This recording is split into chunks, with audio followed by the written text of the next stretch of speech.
Getting to embody a hero is a treat.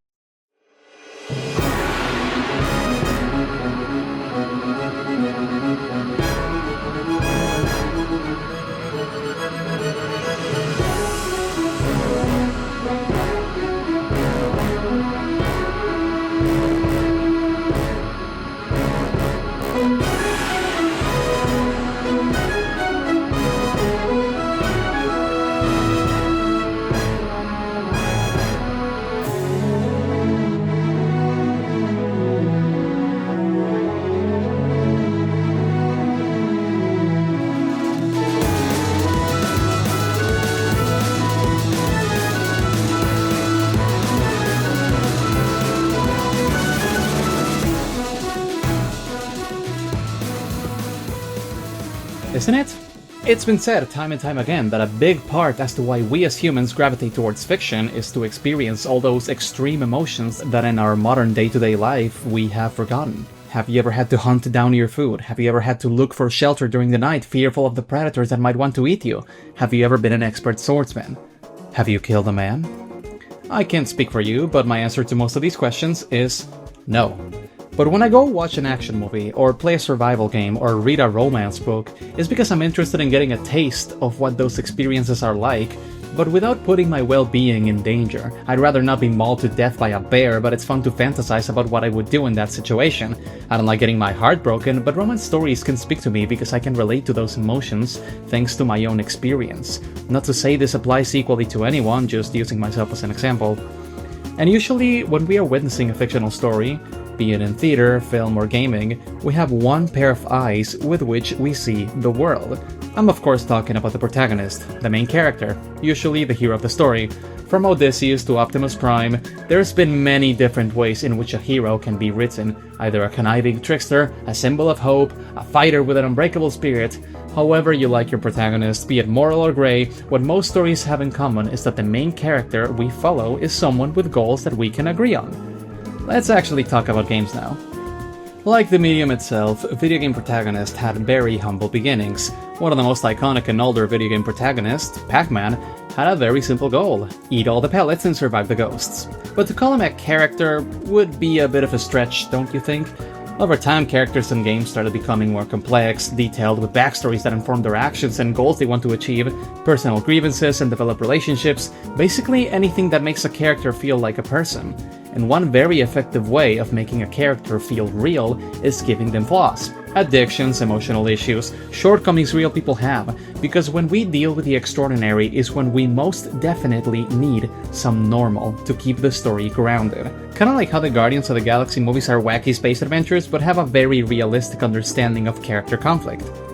And the thing is, protagonists are usually someone written with the intention that the audience will agree with their goals and will want to see them succeed, so we can feel rewarded when they do reach their goals, so we can cheer when Luke defeats Darth Vader, so we can be sad alongside Gohan when his father dies. If we didn't like these characters as people, if we didn't want to see them succeed, the emotional impact of these iconic moments would be greatly diminished. Because when a protagonist succeeds, we also feel rewarded.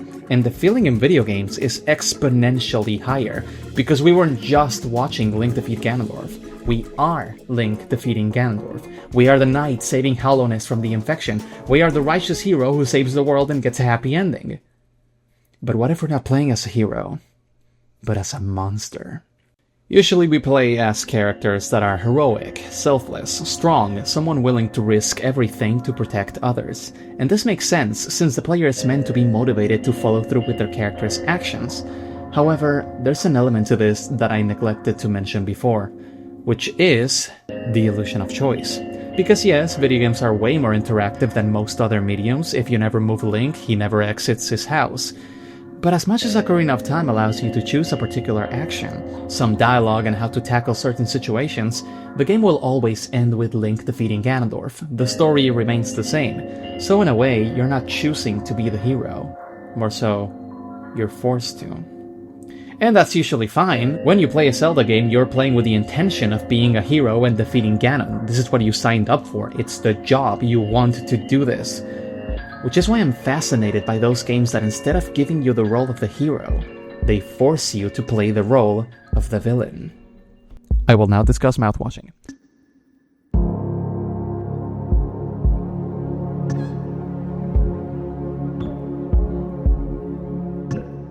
Mouthwashing isn't much of a game, really, with extremely simple puzzles and basically no space for player agency. When I first played it, I had a thought. This story is really good and all, but why does the game have to be this simple? Why not have more involved, or for lack of a better word, fun gameplay? This game is also really short anyway, so why not introduce maybe some survival horror elements? Or what if the dream sequences could work a bit more like the Otherworld sections from the Silent Hill games? But when thinking for this essay is when I realized, that's the point. This is not meant to be a fun game, and this isn't even about putting the player in the headspace of the character. You're not meant to relate to Jimmy. When playing Mouthwashing, you are forced to be complicit in his actions. When he manipulates Daisuke into entering a dangerous vent resulting in his death, when he executes Swansea in cold blood, when he cannibalizes Curly and prolongs his suffering for decades, now you're not eagerly playing the role of a hero. You're witnessing a despicable human being destroy everyone around him. But your role as someone forced to follow through with his actions is nothing more than another horrified victim. Because if playing as a hero uplifts you, playing as a villain victimizes the player, forcing them to commit actions they don't want to. Jimmy is a selfish, manipulating, and coward man, and this quickly becomes apparent when playing through the story. The only point where one would think he's a good guy is through the very beginning. But soon enough it becomes obvious that he's bad news. And as I said before, you're not meant to relate to him. More so, you're meant to understand what's going through his head, how he justifies all of his blatantly horrible actions to himself, saying again and again how he's going to fix everything, even when it's blatantly obvious that everything is his fault.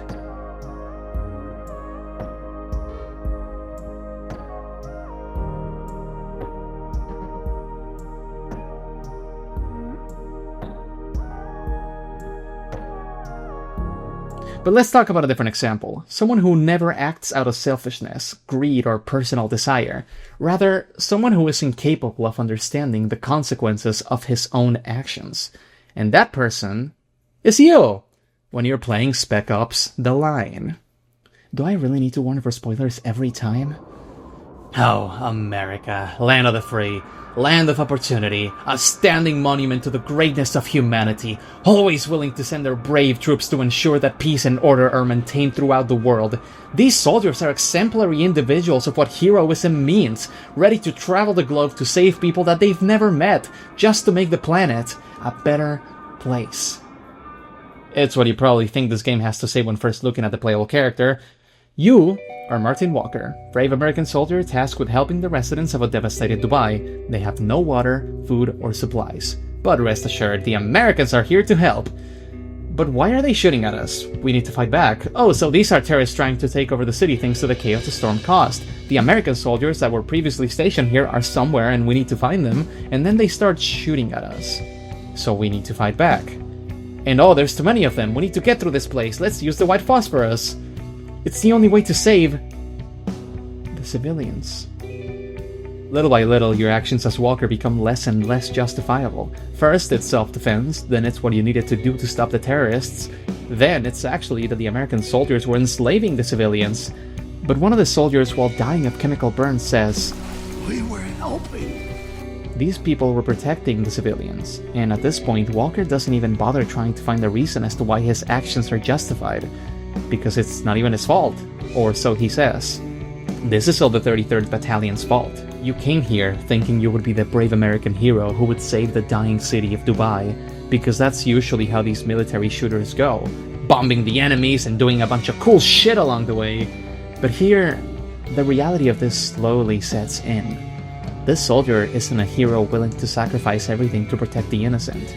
He's a scared, broken shell of a man, who once the orders that his superiors told him no longer make sense, can only keep moving forward and killing because this is the enemy, and he's here to help.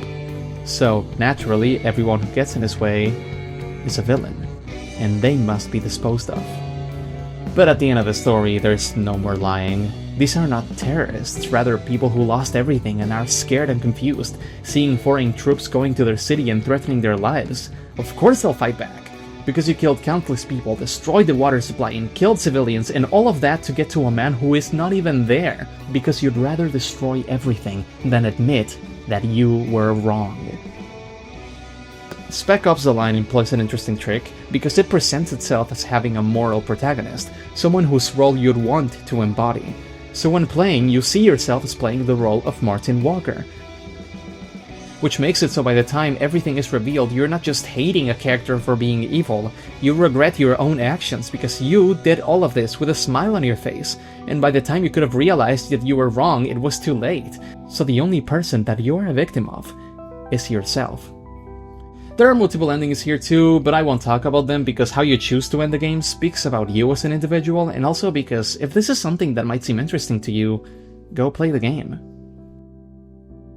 When I talked about Drakengard, I made a point on how since you play as someone who kills so many people, someone like that wouldn't deserve a happy ending. This made a lot of people reply with a similar conversation that The Last of Us games seem to have popularized, which is that how can a game shame you for killing if they put a gun in your hand and give you no other options? Here's the thing. When talking about The Last of Us, I agree with that sentiment, since the moralization the game makes is just about the killing itself, when I argue that I had no choice, and neither did the characters. However, in Drakengard, the point being made is not about the fact that you're killing a lot of people in a war zone, it's that the character you're playing as doesn't kill out of necessity, rather, he enjoys killing, which is why I call him a terrible person. Morality is complicated and subjective, there's no mathematical formula as to what makes an action immoral, and while I have my own thoughts on what I consider immoral, that's not something I'll be preaching today. Rather, I wanted to explore this strange little subset of storytelling in which, thanks to the interactivity of the medium, we as players can experience these horrible acts that characters commit in a brand new way, be it by not realizing the horrible actions we're committing until it's too late, or as powerless collaborators of an evil individual. Think of Curly in Mouthwashing. What a perfect representation of the feeling. Unable to move, unable to speak, powerless to change what happens but forced to watch and hear everything. When your avatar in the world is a monster you can't control, you're no longer the hero.